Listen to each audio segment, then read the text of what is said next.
Right, hello. It's me, Day 9. What's up? Welcome to the Worst Accents in America by Sean St. Michael Plot. And my middle name is St. Michael. One word, no capital N. Saint Michel. Actually, do I have... Can I show you this? Is it on my, I don't want to, like, show my license because it has, like, things like my address on it.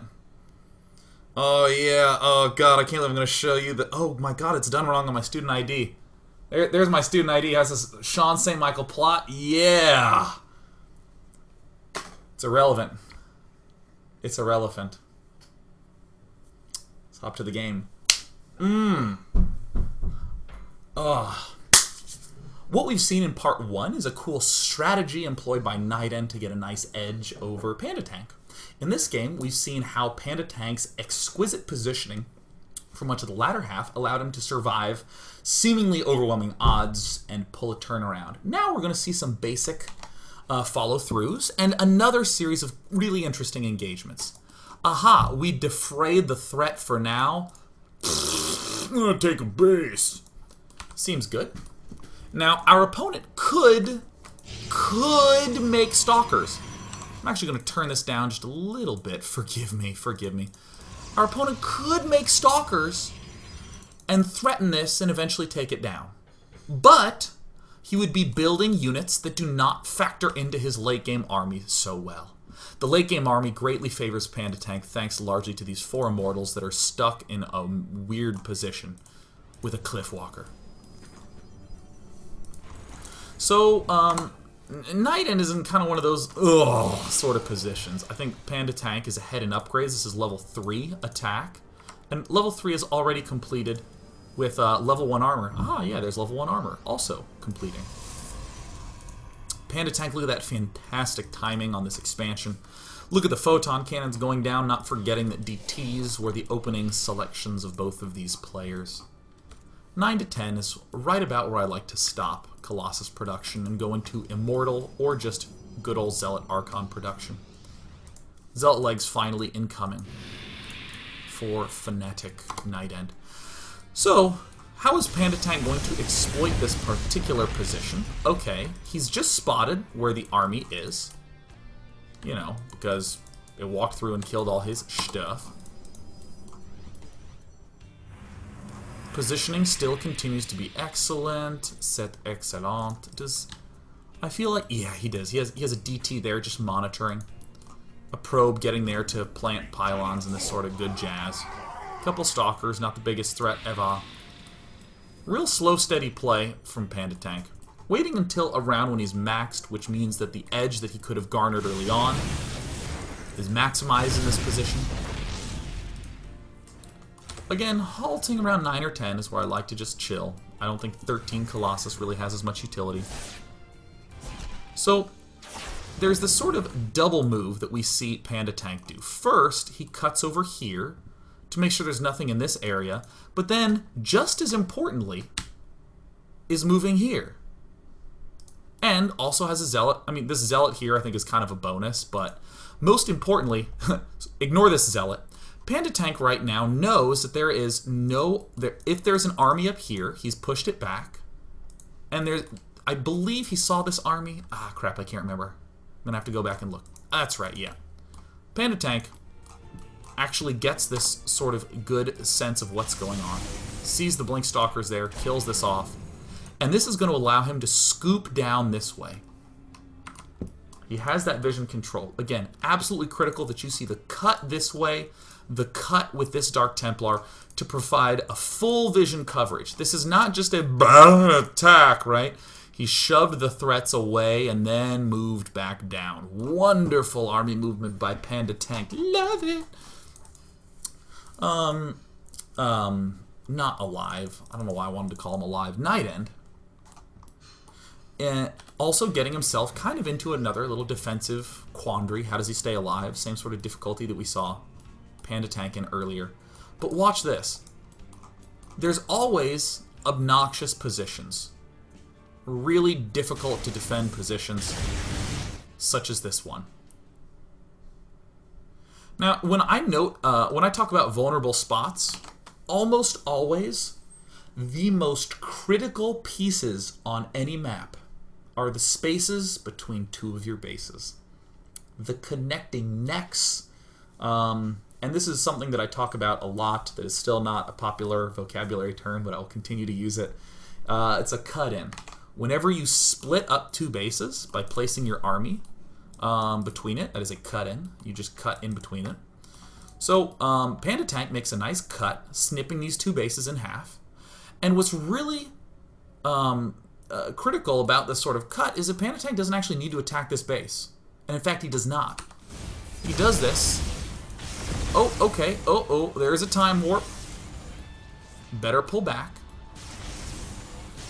But the best part about a strong position established by a well-positioned cut is that it allows us to just send a couple of units to the weaker base, or to send our entire army to the weaker base. PandaTank could send his whole army right here and guaranteed kill this off, but instead he just sends a simple Zealot DT and sets himself up nice positioning.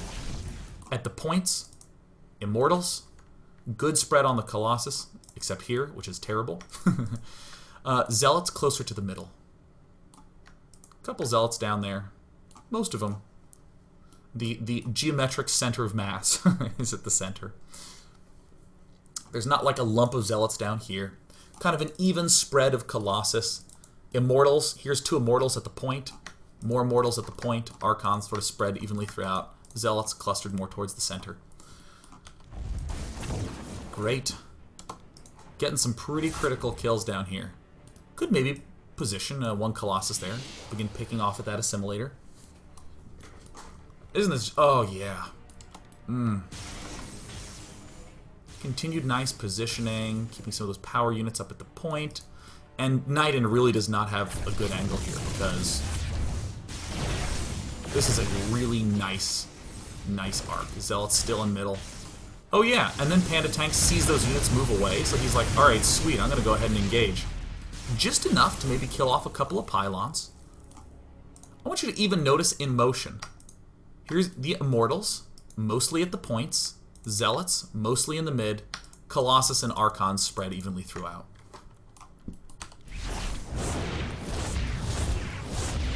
Really way crazy over-aggressive Mothership Core.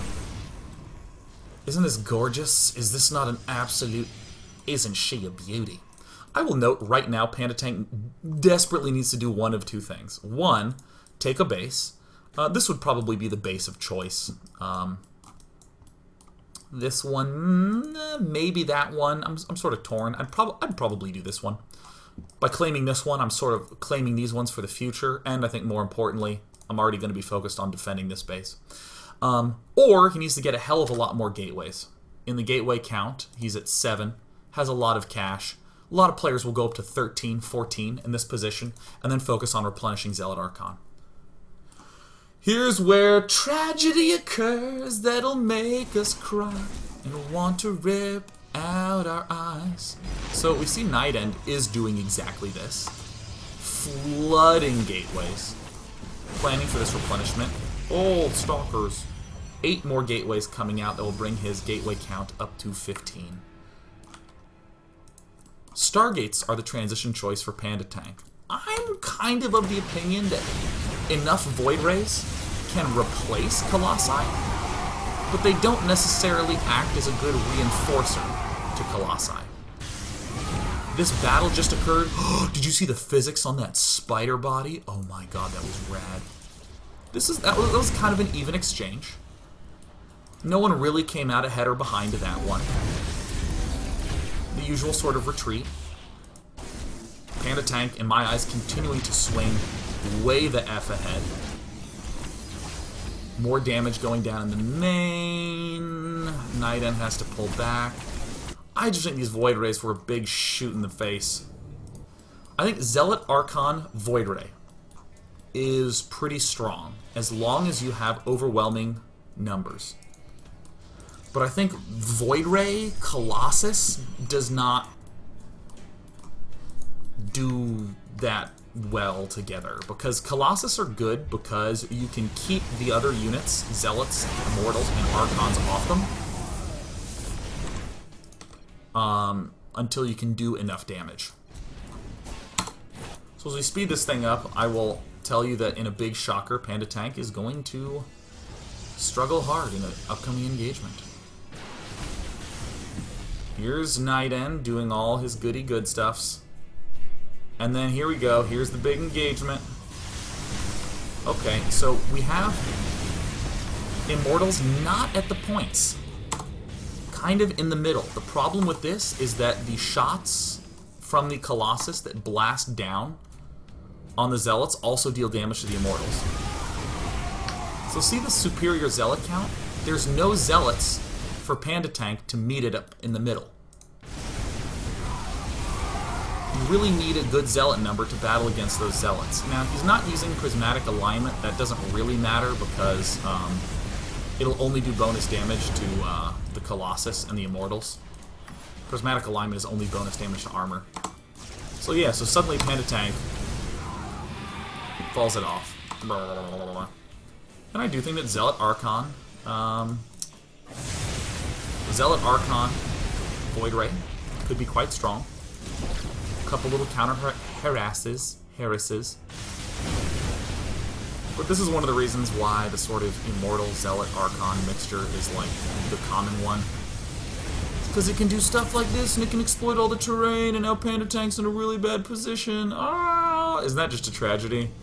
I really think PandaTank played magnificently in this game. I think that that's one of those transitions that, like, this looks a lot better. That Zealot Archon Void Ray. But not when you're 50 supply behind.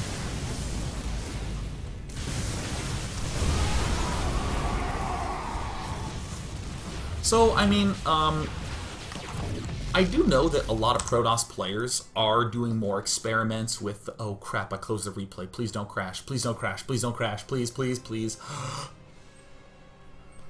Only for a little bit, I hope my sound is still there.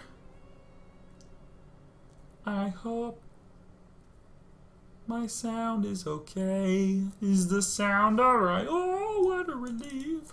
Let's go to the infamous question grabber of Makio. Makio question grabber subscribers off. I think that game was a really good example of PandaTank using fantastic positioning to set himself up against a defense that would have been all but impossible. The person who elects to engage first will almost always be the person who has the worst angle, so PandaTank sort of counted upon that. I'm sort of like about that transition to Void Rays. I think that Star Station for one is one of the worst maps that you can do that on. It has so much open space that Zealot Archon have the freedom to maneuver around. You see the Colossus just ripping stuff up from above. Let's go ahead and turn on slow mode as well. Great. Yeah, here's a question I was thinking about earlier from Shiny Bobblehead. Says, what if instead of Void Rays, PandaTank had gone for Tempests? The issue, I'm really torn. In terms of a lot of Void Ray strategies, if Void Rays hit a critical mass, it's stupid difficult to hold off. I think PandaTank was in the uncomfortable position where he had the money, but a lot of his supply was in Colossus. So do you sacrifice your Colossus and then replenish with Void Rays? It's kind of weird. I think having a mass Void Ray army is really strong, but the way that he elected to get them, I think, would not have been as strong as just sticking to Zealot Colossus and just locking his opponent out on bases with some of his continued excellent positioning. Now, Tempests, on the other hand, do work well with that sort of Colossus army, but I think only in small numbers. And I think that it requires you to have a lot of cannons up as well. And not a lot of bases. On that map, the issue I see with Tempest is that it's so spread out and huge. I'm actually going to... Let me see if I can do this. Matchmaking... 1v1. Map preferences. Can I open this up? Star Station.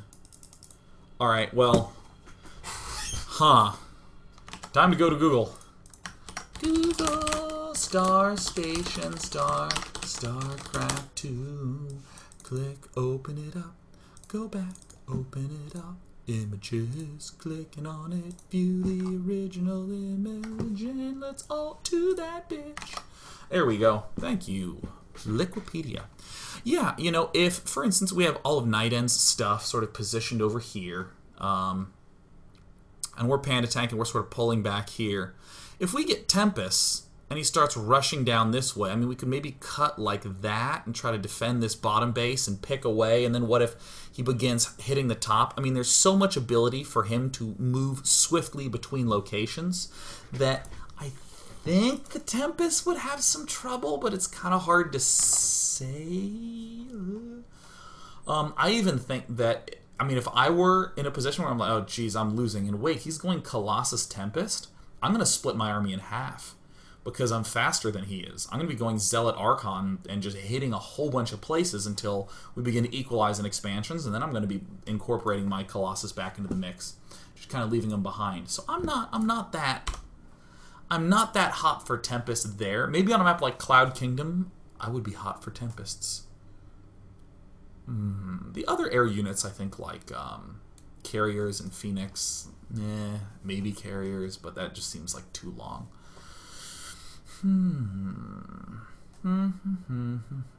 Actually, a lot of people are asking about Phoenixes. I really don't think the Phoenixes have a lot of value as a, okay, now I'm going to begin going Phoenix, because first you throw down 2 Stargates, that's 300 minerals right away, so that's like an Archon or a Colossus. And then, so you haven't built any Phoenix yet. So then you need, it's about 30 seconds of Phoenix, because it's 25 seconds if you have a chrono boost, and I'm going to assume that you aren't quite perfect, so it's 30 seconds. So after a minute, you have 4 Phoenixes, and you've spent 700 gas. And then after another minute, you have 8 Phoenixes, and you've spent 1100 gas. And rather than do that, I kind of just feel like it would be better to get 2 more Colossi and 3 more Archons. And I think that math is right, because it's 250, 250, 250 for the Archons in terms of gas. So it's 750 and 400. Yeah, 3 Archons and 2 Colossus, or suddenly get 8 Phoenixes. And I just feel like it's not that close. I will say, though, if you open Phoenix and you deal a lot of damage with those Phoenixes, then maybe we can talk about some stuff. But I also don't think that the Phoenixes would even be particularly good in Harass, because if it takes you a minute to build each of the Stargates and then 2 full minutes of non-stop chrono boosting to get 8 Phoenixes, only when you have 8 can you really begin doing some solid, strong, effective harassment that'll really make them go, oh shit, I'm losing things. Only then. But that's 3 freaking minutes. And if I just start getting harassed, I'd be like, all right, I'll just go kill him. Let's take 2 more questions. Manbon asks about the game that we saw in part 1. Would a Forge Fast Expand work well against that particular 4-gate strategy with the Mama Core? I don't really think that there are very many good Forge Fast Expands at all in this matchup, because a 4-gate will actually just overwhelm it. You have your initial 6 Stalkers and 1 Zealot. Or I guess more reasonably, you have your initial 6 Stalkers and no Zealots. You see that he's expanding, you warp in 4 more Stalkers, and then 4 Zealots. And then you waltz in and you begin 2-shotting cannons.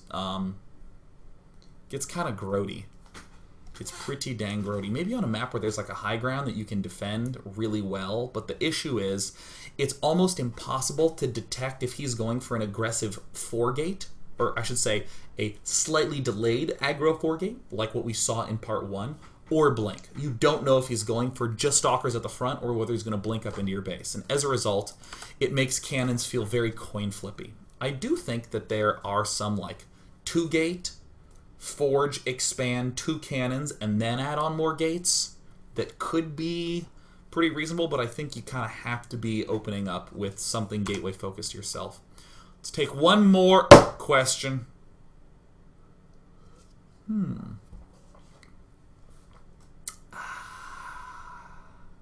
So I have a comment and an answer to this question from Fleas1. It says, Day9, you say that the composition Panda should have been looking for was Archon Zealot Void Ray with no Colossus. I think I misstated it. I would say that Void Ray Archon Zealot is, I think, a solid enough composition. I'm not saying that he should have gone for that. I'm saying that the Void Ray Colossus does not work well together, whereas Archon Zealot Void Ray does. So my suggestion would actually have been to go for no Void Rays whatsoever and just to stick with the Mass Gate plus Colossus type thing. But the follow-up question that Fleas1 had was, what is your thoughts about Psy Storm? Or should it be only used against Mass Void Ray? I don't have a lot of experience in seeing Storm versus Mass Void Ray. My instinct tells me Archon Zealot is going to be better, because the Archons are damn good against Void Rays as it is, and the Zealots rip through everything on the ground, and then all of a sudden the Void Rays, even if they win the battle against the Archons, have 20 Zealots heading to the expansion. They gotta whip around and deal with that. Probably not is what I'm gonna go for. Void Rays are really good if you can begin with an early Void Ray lead. Even Blizzard was talking about possibly nerfing that. Nerf. Either way, the daily's done. Thank you so much for tuning in. It was a pleasure. I really enjoyed this one. Thank you once again to Retrospecta for sending the replays, and for the MSSA for helping to provide him. Yeah. Tomorrow we're going to be looking at Zerg vs. Protoss games from Cats that will answer the question, what the hell do you do in late game versus Protoss? According to Cats, Zerg has the advantage. Really bold statement. We'll see it play out tomorrow. See you then. See you then, you sexy people. Show is over.